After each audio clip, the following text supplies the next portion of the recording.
Kata para ulama dalam bab mimpi, siapapun yang mimpi hewan-hewan yang 7 ini, ular, kalajengking, raja wali, gagak, tikus, kemudian anjing buas dan cecak. Ya.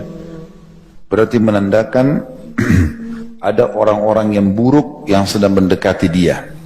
Seperti disebutkan oleh Ibnu Sirin rahimahullah, orang mimpi digigit tikus atau didekati tikus atau kalajengking atau ular. Ini berarti ada penjahat atau orang-orang fasik, lawan jenis yang buruk yang mau mendekati dia.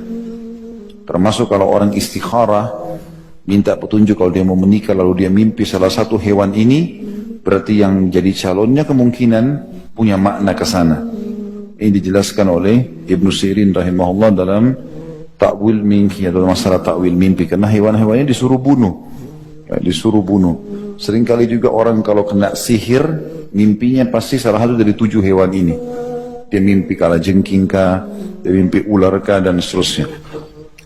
Hadis 601 menyebutkan tentang hewan-hewan yang boleh dibunuh, baik sedang ihram atau tidak sedang ihram, baik di wilayah haram atau di wilayah halal. Wilayah haram kayak Mekah sama Madinah. Selain daripada itu dikenal dengan wilayah halal. Haram artinya dimuliakan.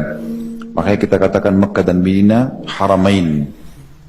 Dikatakan dalam hadis ini dari Aisyah radhiyallahu anha, beliau berkata, Rasulullah sallallahu alaihi wasallam bersabda, "Khamsun minad dawabi kulluhunna fawasiq yuqtalna fil hill wal haram, al-aqrabu wal hida'ah wal ghurabu wal fa'ra wal kalbul aqur."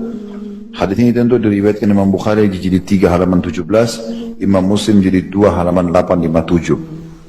Ada 5 binatang yang semuanya fasik. Fasik artinya mengganggu, buruk. Boleh dibunuh di luar tanah haram, tanah suci, atau di dalam tanah haram, walaupun kita sedang berihram. Yang pertama adalah kalajengking. Yang kedua, burung raja wali. Yang ketiga, burung gagak. Yang keempat, tikus. Dan yang kelima, anjing buas. Itu anjing yang suka menggigit, ya, anjing buas. Dan ini memberikan gambaran kepada kita, orang tadi kalau lagi ihram tidak boleh berburu hewan. Tapi di sini dia bukan masuk dalam berburu. Hewan ini memang dasarnya boleh dibunuh. Bahkan ada hadis lain di bab sholat yang menjelaskan bolehnya seseorang membunuh ular dan kalajengking dalam sholatnya. Kata Nabi SAW, 2 hewan yang membinasakan, bunuhlah walaupun kalian sedang dalam keadaan sholat, ular dan kalajengking. Hadis 602 dari Ibnu Abbas radhiyallahu anhuma, anna Nabi sallallahu alaihi wasallam ihtajama wa huwa muhrim, bahwasanya Nabi sallallahu alaihi wasallam berbekam dalam keadaan beliau berihram. Hadis ini riwayat Bukhari dan Imam Muslim. Imam Bukhari menyebutkan di jilid 2 halaman 19, Imam Muslim jilid 2 862. Tentu ini hadis 601 tentang hewan yang boleh dibunuh. Kita tidak banyak merincikan, ya. Tapi di sini memang ada bab khusus masalah sebenarnya bolehnya membunuh hewan-hewan ini. Tapi ada rincian, saya kasih gambarannya. Seperti misalnya ada hadis lain yang menyebutkan 5 hewan dibunuh di wilayah haram atau di luar haram. Di dalamnya masuk ular. Jadi ada 7 jenis hewan yang boleh kita bunuh. Ular, kalajengking, raja wali, gagak, tikus, kemudian anjing buas dan cecak. Ya. Kenapa Allah suruh bunuh? Allahu a'lam. Ada hikmah, enggak ada hikmah, tetap kita jalankan. Kenapa Allah haramkan babi? Ada hikmah, enggak hikmah, tetap kita haramkan. Orang beriman menerimanya. Kalau nanti ada hikmahnya, ya itu pertambahan saja. Karena enggak ada hikmah pun kita temukan, tetap saja kita tentunya mentaati Allah dan Rasulnya alaihi salatu wassalam. Khusus masalah dari 7 jenis hewan ini, ular, ini ada hukum tersendiri lagi kalau seandainya kita melihat ular di rumah, bukan di tempat lain, di rumah, maka sunnah Nabi SAW untuk mengusirnya 3 kali. Katakan, keluarlah, 3 kali diusir.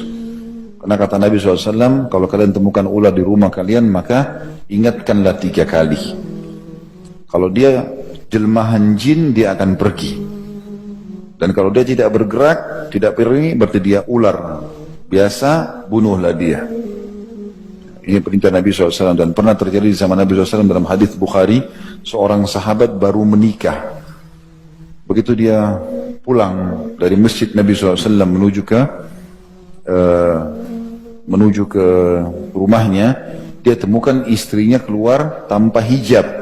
Cemburu dia. Maka dia marah, kelihatan raut wajahnya marah. Lalu istrinya bilang, jangan kamu marah dulu, lihat ada apa di dalam rumah.